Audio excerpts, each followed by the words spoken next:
आदाब, नमस्कार। आप देख रहे हैं अज़हर न्यूज़। आपके साथ हूँ मैं मोहम्मद इकबाल ख़ान। आइए एक नज़र डालते हैं आज की ख़ास खबर पर, जो कि महाराष्ट्र की राजनीति से जुड़ी हुई है, जहां पर एक बार फिर काफ़ी राजनीतिक हलचल मची हुई है। इस बार महाराष्ट्र के अंदर 2 मुस्लिम महापौर चुने गए हैं। इसको लेकर महाराष्ट्र की भाजपा में काफ़ी हलचल मची हुई है, क्योंकि भारतीय जनता पार्टी या वहाँ की शिंदे शिवसेना ये बर्दाश्त नहीं कर पा रही। ये बात उनसे हजम नहीं हो रही है कि महाराष्ट्र के अंदर 2 मुस्लिम महापौर कैसे बन सकते हैं। आपको बता दें कि 15 जनवरी 2026 को महाराष्ट्र के अंदर नगर निगम के चुनाव संपन्न हुए हैं और इसके ठीक बाद 11 फरवरी को एशिया की सबसे बड़ी नगर पालिका मुंबई की महापौर भाजपा की रीतू तावड़े चुनी गई हैं। 11 फरवरी को शपथ ग्रहण के बाद ही रीतू तावड़े ने क्षेत्रवाद को बढ़ावा देना शुरू कर दिया है।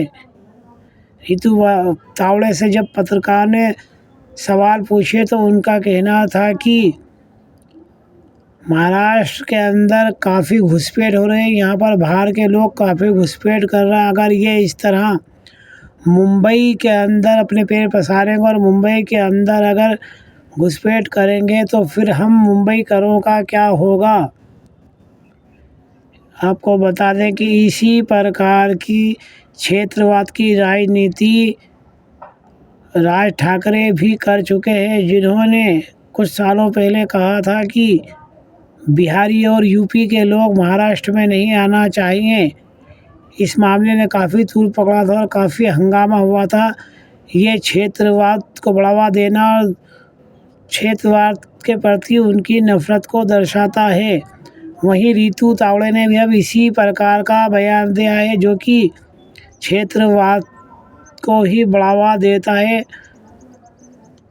वहीं दूसरी खबर हम आपको बता दें कि जो कि महाराष्ट्र के 2 शहरों से जुड़ी हुई है, जहां पर महाराष्ट्र के अंदर एक शहर है परभणी शहर के अंदर उद्धव ठाकरे ने एक मुसलमान सैयद इकबाल को अपनी पार्टी का सपोर्ट देकर महापौर बनाया है। उद्धव ठाकरे का ये फैसला काफ़ी हद तक बेहतर बताया जा रहा है और इससे महाराष्ट्र के मुसलमानों का रुझान उद्धव ठाकरे की शिवसेना के प्रति बढ़ेगा। हालांकि बाल ठाकरे के समय जो शिवसेना थी, जो उसकी कट्टर सोच थी, उस कट्टर सोच को धीरे धीरे अब उद्धव ठाकरे ख़त्म करने की कोशिश में लगे हुए हैं। और उसी का कारण है कि हाल ही में उद्धव ठाकरे ने अपनी पार्टी का सपोर्ट परभणी के सैयद इकबाल को देकर उन्हें वहां का महापौर बनाया है। दूसरी खबर हम आपको बता दें, जो कि महाराष्ट्र के ही मालेगांव शहर से जुड़ी हुई है, जहां पर एक बुर्खे वाली मुस्लिम महिला को महापौर चुना गया है।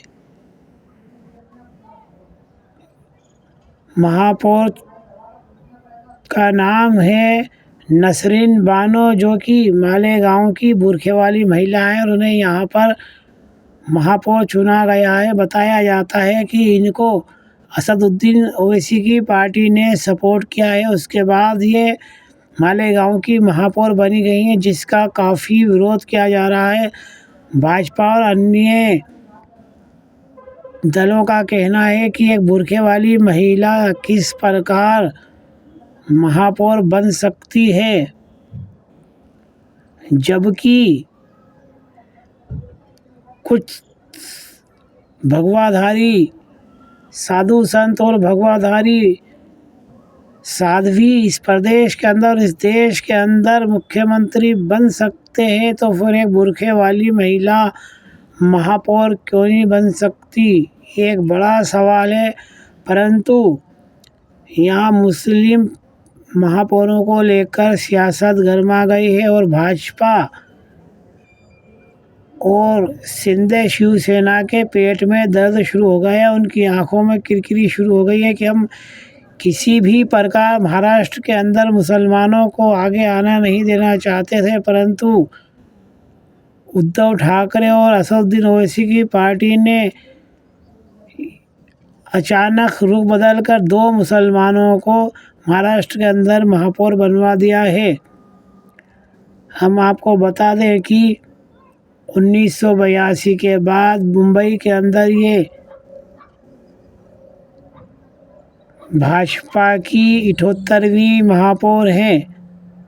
इसके पहले 1982 के अंदर भाजपा से प्रभाकर पाई महापौर रह चुके हैं और रितु तावड़े मुंबई की 78वीं महापौर है। मुंबई नगर पालिका एशिया की सबसे बड़ी नगर पालिका है और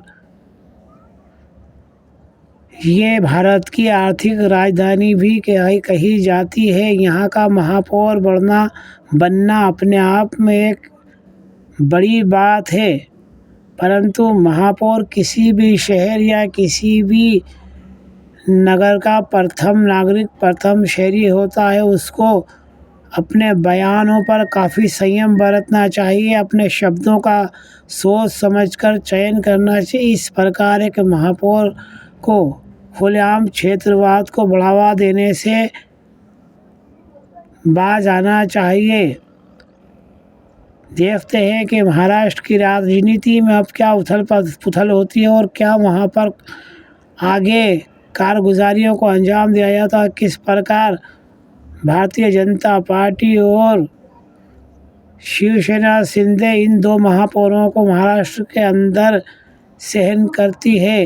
ये तो आने वाला वक्त ही बताएगा कि भारतीय जनता पार्टी और शिवसेना शिंदे अब आगे किस प्रकार की रणनीति अपनाते हैं और वो अपना पूरी जोर आजमाइश लगा देंगे कि किसी भी प्रकार सैयद इकबाल को और नसरीन बानो को उनके पदों से हटा दिया जाए, क्योंकि जो इस देश के अंदर चल रहा है, जिस प्रकार की राजनीति इस देश के अंदर 2014 के बाद से शुरू हुई है, उससे पूरा देश और दुनिया वाकिफ़ हैं।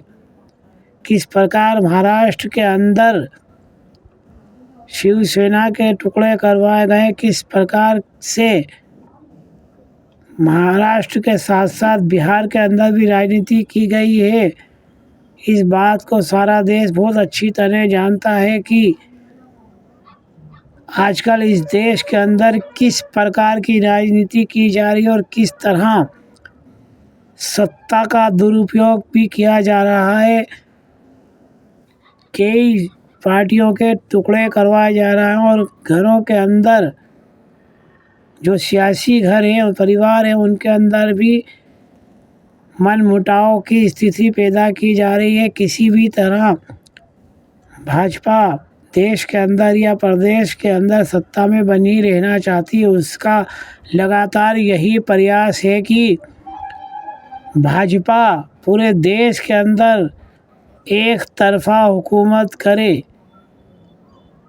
हाल ही के अंदर हमने देखा है कि जिस प्रकार की घटनाएं इस देश के अंदर घटी हैं और ख़ासकर महाराष्ट्र के अंदर जो घटना घटी है, जहां पर अभी शरद पवार की पार्टी के 2 टुकड़े किए गए हैं, शिवसेना के 2 टुकड़े किए गए हैं, इस सब के पीछे किसका हाथ है, क्या ये बात बताने की ज़रूरत है? इसे तो सारा देश ही जानता है कि इस प्रकार की राजनीति को 2014 के बाद इस देश के अंदर काफ़ी बढ़ावा मिला है और इस प्रकार की राजनीति संलग्न देश के अंदर की जा रही है।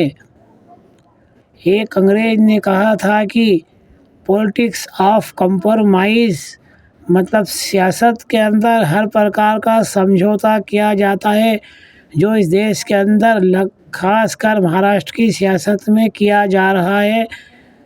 किसी भी हद तक जाकर भारतीय जनता पार्टी सियासत में बनी रहना चाहती है और सत्ता में बनी रहना चाहती है। यही उसका मकसद, यही उसका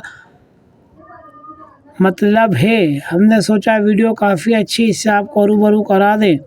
आप देख रहे हैं अज़हर न्यूज़ और आपके साथ हूँ मैं मोहम्मद इकबाल खान। वीडियो पसंद आया तो लाइक कीजिए, शेयर कीजिए और सब्सक्राइब कीजिए। फिर ऐसी किसी वीडियो से मैं आपसे रूबरू होऊंगा।